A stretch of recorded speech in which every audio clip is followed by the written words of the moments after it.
2 Kings, chapter 16. In the 17th year of Pekah, son of Remaliah, Ahaz, son of Jotham, king of Judah, began to reign. Ahaz was 20 years old when he became king, and he reigned in Jerusalem for 16 years. Unlike David his father, he did not do what was right in the eyes of the Lord his God. He followed the ways of the kings of Israel, and even sacrificed his son in the fire, engaging in the detestable practices of the nations the Lord had driven out before the Israelites.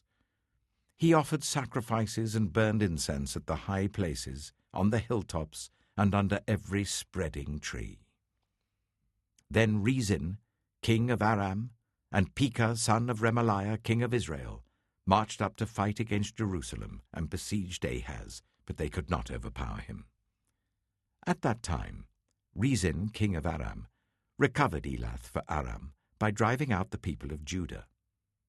Edomites then moved into Elath and have lived there to this day.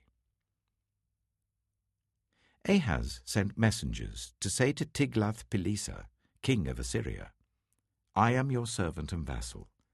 Come up and save me out of the hand of the king of Aram and of the king of Israel who are attacking me." And Ahaz took the silver and gold found in the temple of the Lord and in the treasuries of the royal palace, and sent it as a gift to the king of Assyria. The king of Assyria complied by attacking Damascus and capturing it. He deported its inhabitants to Kir and put Rezin to death. Then King Ahaz went to Damascus to meet Tiglath-Pileser, king of Assyria. He saw an altar in Damascus and sent Uriah the priest a sketch of the altar with detailed plans for its construction.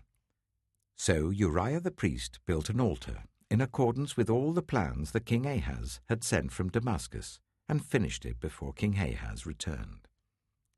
When the king came back from Damascus and saw the altar, he approached it and presented offerings on it. He offered up his burnt offering and grain offering, poured out his drink offering, and splashed the blood of his fellowship offerings against the altar. The bronze altar that stood before the Lord he brought from the front of the temple, from between the new altar and the temple of the Lord, and put it on the north side of the new altar. King Ahaz then gave these orders to Uriah the priest. On the large new altar, offer the morning burnt offering and the evening grain offering, the king's burnt offering and his grain offering, and the burnt offering of all the people of the land, and their grain offering and their drink offering. Splash against this altar the blood of all the burnt offerings and sacrifices. But I will use the bronze altar for seeking guidance." And Uriah the priest did just as King Ahaz had ordered. King Ahaz cut off the side panels and removed the basins from the movable stands. He removed the sea from the bronze bulls that supported it and set it on a stone base. He took away the Sabbath canopy that had been built at the temple and removed the royal entrance outside the temple of the Lord in deference to the king of Assyria. As for the other events of the reign of Ahaz and what he did, are they not written in the book of the annals of the kings of Judah?